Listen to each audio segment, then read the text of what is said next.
माता की, भारत माता की, भारत माता की। Kite group of institutions Ghaziabad के सिल्वर जुबली सेरेमनी में आयोजित आज के इस कार्यक्रम में केंद्रीय मंत्री और गाजियाबाद के लोकप्रिय सांसद general doctor VK Singh ji, प्रदेश सरकार में मंत्री श्री नरेंद्र कश्यप जी,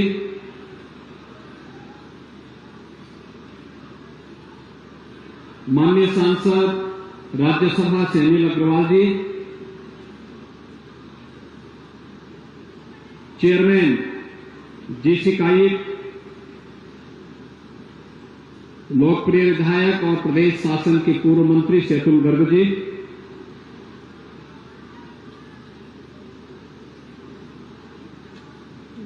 कुलपति doctor APJ Abdul Kalam technical university professor JP Pandey जी,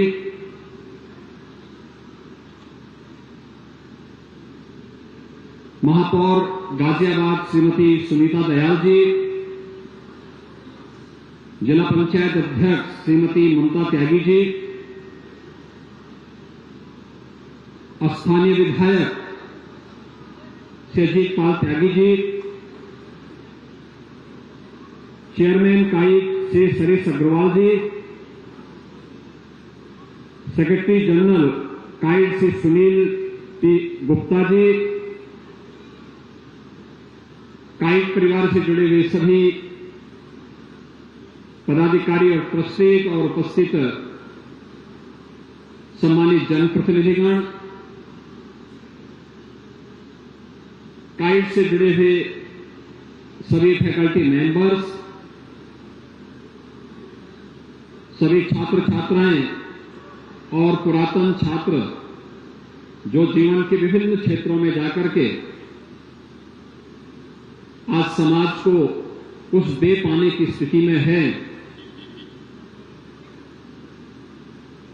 उन सब की उपस्थिति सिल्वर जुबली सेरेमनी को एक नई ऊंचाइयां प्रदान कर रही है। मैं काइट परिवार को सफलता के 25 वर्ष पूर्ण होने के अवसर पर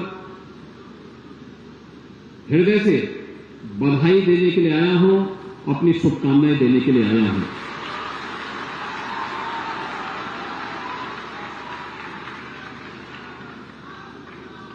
मुझे याद है आज से 25 वर्ष पहले उत्तर प्रदेश में निजी क्षेत्र में भी इंजीनियरिंग कॉलेज स्थापित हो, इसके लिए तत्कालीन सरकार ने निर्णय लिया था और काइट ने अपनी यात्रा प्रारंभ की। इससे पहले यहां पे बहुत दुर्लभ स्थिति हो पाती थी, नहीं हो पाता था। सरकार के इस निर्णय से प्रदेश में इंजीनियरिंग कॉलेजेस स्थापित करने की एक नई होड़ प्रारंभ हुई और उसमें काइट भी एक संस्थान के रूप में स्थापित होता है। लेकिन पहले दिन से ही संस्थान के द्वारा क्वालिटी पे फोकस करने का जो कार्यक्रम चला, आज उसके परिणाम हम सबके सामने हैं। 25 वर्ष के शानदार यात्रा काइट की को अन्य संस्थानों से अलग एक नई पहचान दिलाया और मुझे बहुत अच्छा लगता है। एक तरफ जब मैं एपीजे अब्दुल कलाम से जुड़े हुए, एकेटीयू से जुड़े हुए जो टेक्निकल यूनिवर्सिटी जहां से आपका एफिलिएशन है, विश्वविद्यालय से जुड़े हुए तमाम इंजीनियरिंग संस्थान बंदी के कगार पर है, वहीं पर हम लोगों के सामने सिफारिश आती है कि काइट में एडमिशन हो जाए हमारा, तो हमें बहुत अच्छा रहता है। ये चीजें दिखती कि समय के अनुरूप जो अपने आप को ले चलता है, समय से 2 कदम आगे बढ़ करके जिन लोगों ने अपने आप को तैयार किया है और समय की चुनौती के साथ जूझने का जिसमें एक तमन्ना होती है, एक जज्बा होता है, वही न केवल अपने लक्ष्य को प्राप्त कर सकता है बल्कि जीवन में समाज को और देश को भी कुछ दे सकता है। या काइट परिवार की 25 वर्ष की यात्रा उसका एक प्रतीक है। सचमुच इसके लिए अतुल जी और उनकी पूरी टीम बधाई के पात्र है कि उन्होंने शानदार तरीके से केवल एक कॉलेज और एक संस्थान नहीं खोला, बल्कि कॉलेज और संस्थान को भारत के योग्य नागरिकों की एक टीम, एक फौज खड़ी करने का एक मादा भी उन्होंने अपने अंदर तैयार किया और अपने सभी ट्रस्टीज को इसके लिए तैयार किया। आज उसका प्रतिफल हम सबके सामने देखने को मिल रहा है।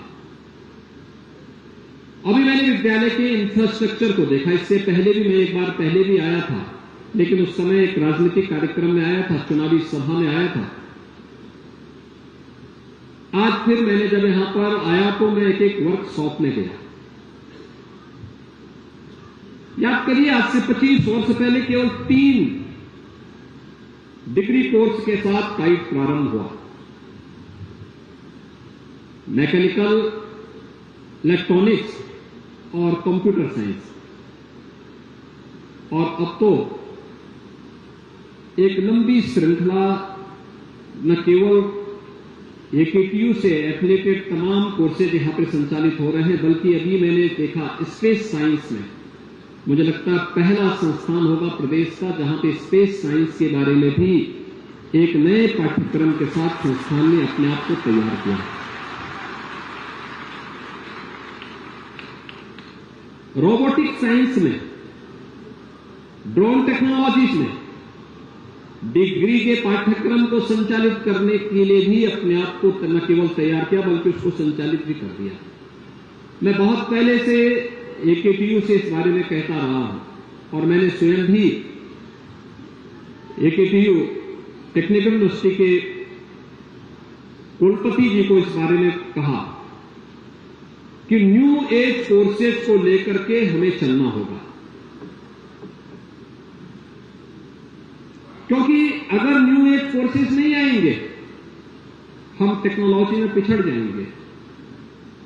हमारे युवा कार्य की तलाश में भटकते रह जाएंगे। याद करिए, जिन लोगों ने ये इंजीनियरिंग संस्थान 5वें 6ठे दशक में स्थापित कर दिए थे,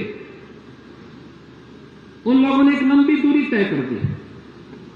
हम लोग इस दूरी को तय करने में हम लगभग 40-50 वर्ष पीछे रहे। परिणाम क्या रहा? उसका प्रभाव प्रदेश की इकोनॉमी पे पड़ा। प्रदेश पिछड़ता गया, अव्यवस्था और अराजकता का शिकार होता गया।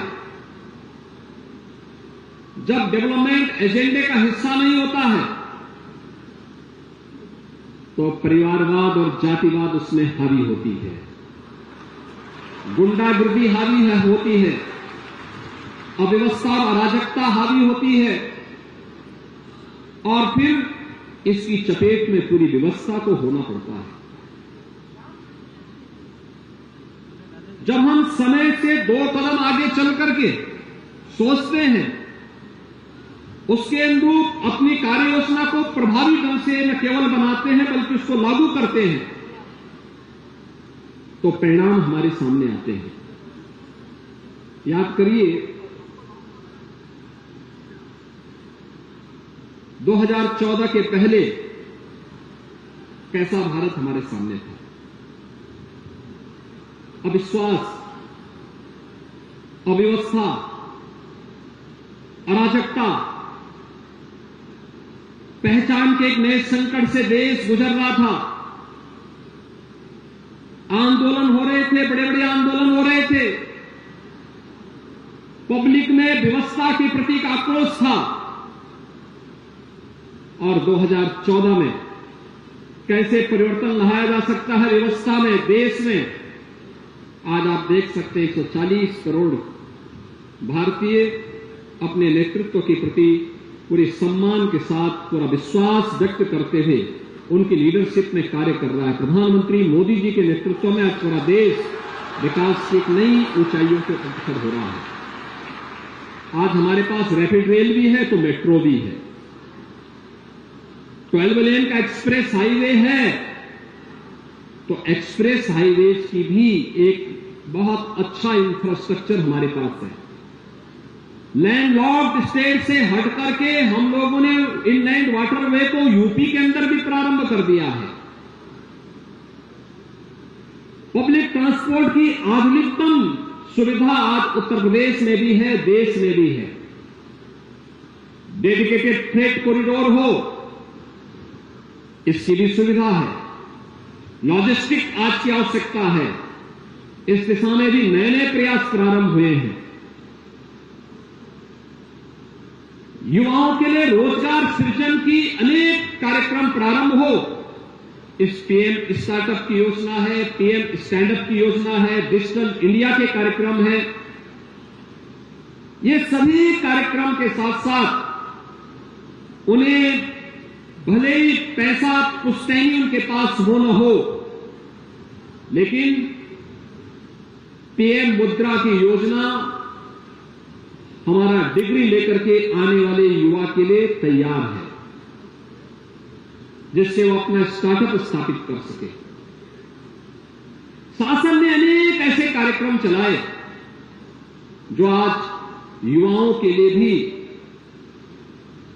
महिलाओं के लिए भी,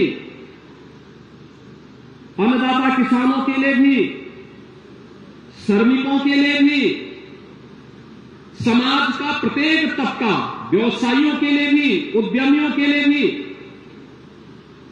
समाज के हर एक तबके को समान रूप से महत्व देते हुए आगे बढ़ाने के परिणाम हम सबके सामने देश के अंदर भी आए हैं। तो पिछले 6-6.5 वर्ष के अंदर उत्तर प्रदेश के अंदर 25 करोड़ जनता की सेवा करते हुए हम लोगों को भी इस चीज का एहसास हुआ।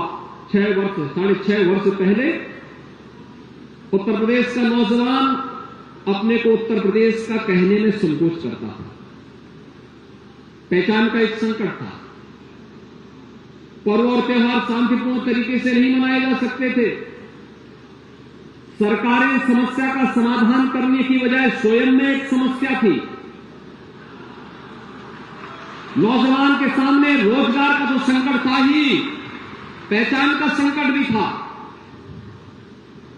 लेकिन नौजवान साथियों, इन 6.5 वर्ष में आज उत्तर प्रदेश में कह सकता हूं, इस बारे में कह सकता हूं, उत्तर प्रदेश के किसी भी नौजवान के सामने, उत्तर प्रदेश के किसी भी नागरिक के सामने आज के दिन पर अपना पहचान का संकट नहीं है। आज वो ये नहीं कह सकता है, आज छुपा नहीं सकता है कि मैं यूपी का नहीं हूं, बल्कि बहुत सारे लोग ऐसे हैं जो यूपी के नहीं है, लेकिन जब अब पहचान देने की आवश्यकता पड़ती है कहते हैं साहब हम यूपी के हैं, कहते हैं। ये पहचान के संकट से मुक्त करने के साथ साथ अब हम लोगों ने अपनी जो योजना आगे बढ़ाई, कार्यक्रम को आगे बढ़ाया गया। इंफ्रास्ट्रक्चर के बाद प्रदेश में टेक्नोलॉजी का बेहतरीन उपयोग करते हुए पीएम डिजिटल मुहिम से प्रेरणा लेते हुए जिस कार्यक्रम को हम आगे बढ़ाए, आज उसका परिणाम हम सबके सामने है। और किस रूप में यूपी इन्वेस्टमेंट के सबसे अच्छे डेस्टिनेशन के रूप में अपने को स्थापित कर सके। ईज ऑफ डूइंग बिजनेस में यूपी देश के अंदर पहले और दूसरे नंबर की लड़ाई लड़ सके। 14वें स्थान से अब पहले और दूसरे नंबर पर आ जाए। यूपी देश के अंदर की 8वीं 10वीं अर्थव्यवस्था से आज पहली दूसरी अर्थव्यवस्था के रूप में अपने आप को स्थापित करने की होड़ में खड़ा कर सके। यह एक नया यूपी, नए भारत का नया उत्तर प्रदेश हम सबको देखने को मिल रहा है। आपने अभी हाल ही में फरवरी 2023 में उत्तर प्रदेश के ग्लोबल इन्वेस्टर समिट को देखा होगा। हमने उस समय एकेटीयू से जुड़े हुए छात्रों को भी इसके साथ जोड़ा था, आईआईएम के छात्रों को जोड़ा था। अपने अन्य तमाम इंस्टीट्यूशन से जुड़े हुए छात्रों को भी इस अभियान के साथ जोड़ा था। उत्तर प्रदेश शासन से जुड़े हुए पूर्व नौकरशाहों को हम लोगों ने विभिन्न संस्थानों में भेजा था कि इन्वेस्टमेंट समिट का मतलब क्या है। ये केवल निवेश नहीं है, इसके पीछे का एक हेतु भी है। ये जो युवा डिग्री लेकर के आएगा,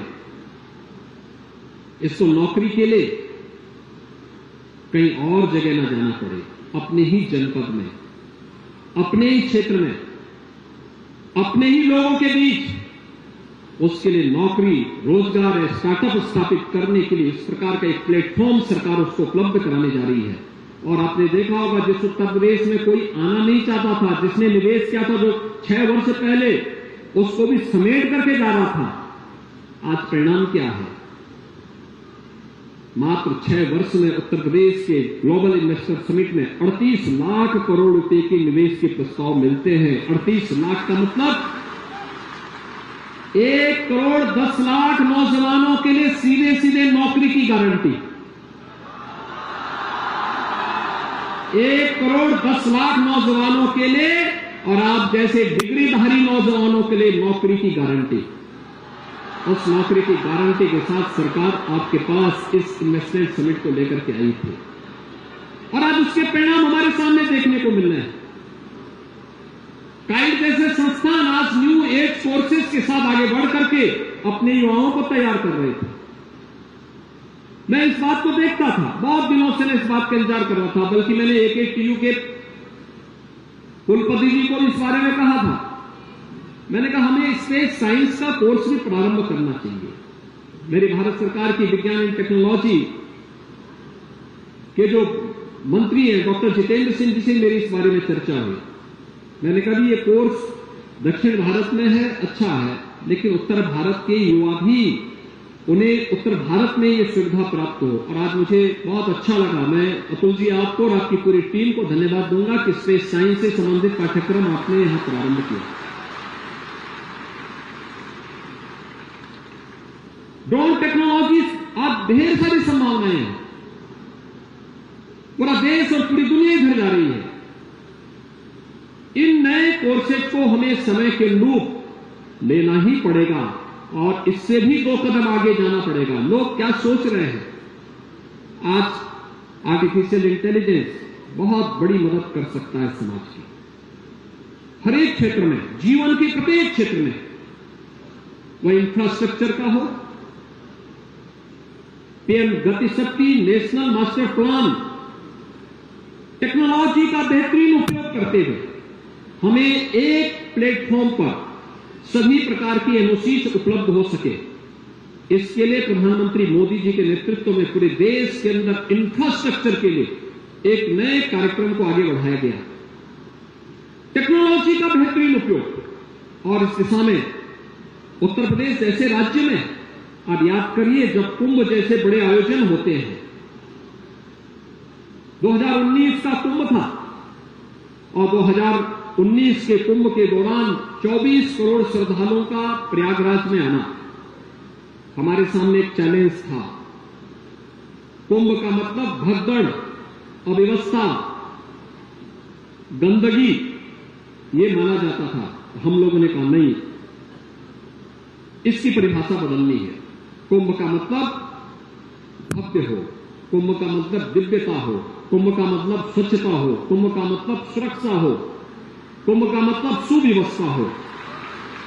और इसको बदलने के लिए टेक्नोलॉजी कैसे प्रभावी हो सकती है? टेक्नोलॉजी का उपयोग किया गया, आर्टिफिशियल इंटेलिजेंस का उपयोग किया गया। हम लोगों ने इसके लिए ICCC की स्थापना की। 25 करोड़ लोग, 24 से 25 करोड़ श्रद्धालु आए। स्वच्छता जो आता था प्रभावित होकर जाता था। कैसे हम टेक्नोलॉजी का उपयोग एक सामान्य नागरिक को, उसके जीवन को परिवर्तन करने के लिए दे सकते हैं। ड्रोन, अभी मैं देख रहा था एग्रीकल्चर के क्षेत्र में एक किसान पेस्टिसाइड छिड़कता है, हाथ से अपने हाथ में लेकर के जहरीली दवा, सोचिए कि जहरीले कीड़े को मारने के लिए जिस दवा को वह छिड़क रहा है उसका दुष्प्रभाव उस पर भी तो पड़ेगा, और वह तमाम गंभीर बीमारियों की चपेट में आ जाता था। टेक्नोलॉजी नहीं थी, वो अपने हाथ से छिड़कने के लिए मजबूर होता था, बीमार हो जाता था, बेहोश हो जाता था, खेत में पड़ा रहता था। आज ड्रोन है, 20 किलो का चैम्बर एक साथ भर करके ले आ सकता है और 10 मिनट में 1 एकड़ खेती में पूरी पेस्टिसाइड को, पूरी केमिकल को छिड़क करके ला सकता है। बेहतरीन तरीके से एक समान रूप से छिड़क करके परिणाम दे सकता है। जिस कार्य को करने में एक व्यक्ति को घंटों लगते, उसको मात्र ड्रोन 10 मिनट में उस कार्य को संपन्न कर दे रहा है। टेक्नोलॉजी का भी उपयोग हो गया, व्यक्ति की सुरक्षा भी कर दी गई और उसको आने वाले संभावित खतरों से भी बचा दिया गया।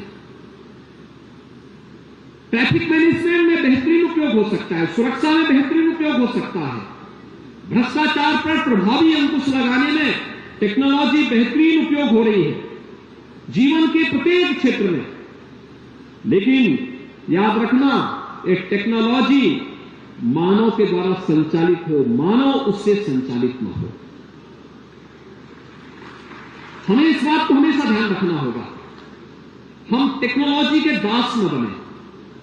टेक्नोलॉजी हमारे द्वारा संचालित हो और हम उस पर एकाधिकार प्राप्त करके उसको अपने अनुसार मानव कल्याण के लिए, समृद्धि के लिए, खुशहाली के लिए, ईज ऑफ लिविंग के लिए हम उसका उपयोग करें।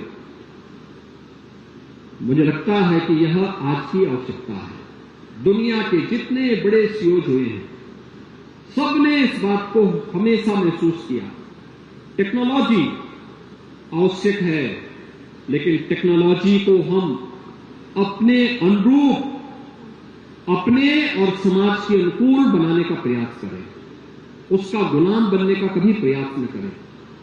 आज मैं देखता हूं अक्सर अपने युवाओं को, वो प्रतिभा से संपन्न है, ऊर्जा से उत्प्रोत है, उसमें सब कुछ करने की सामर्थ्य है, और वैसे ही नहीं कहा हमारे ऋषि मुनियों ने, उन्होंने इस बारे में हमेशा कहा कि अयोग्यो पुरुषो नास्ति योजकः तत्र दुर्लभ, यानी कोई अयोग्य नहीं है।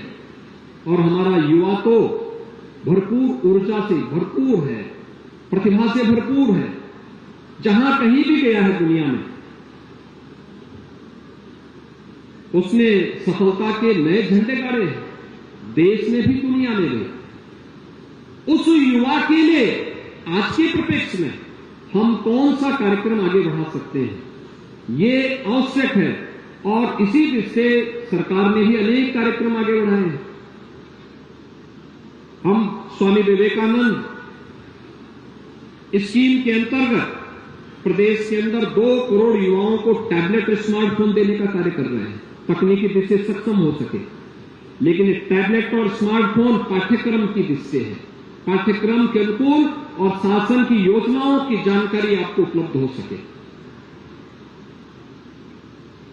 दिन भर उसी टैबलेट और स्मार्टफोन पे ही खर्च करने की बजाय हमें कुछ मैनुअली भी कार्य देखने का अभ्यास करना चाहिए।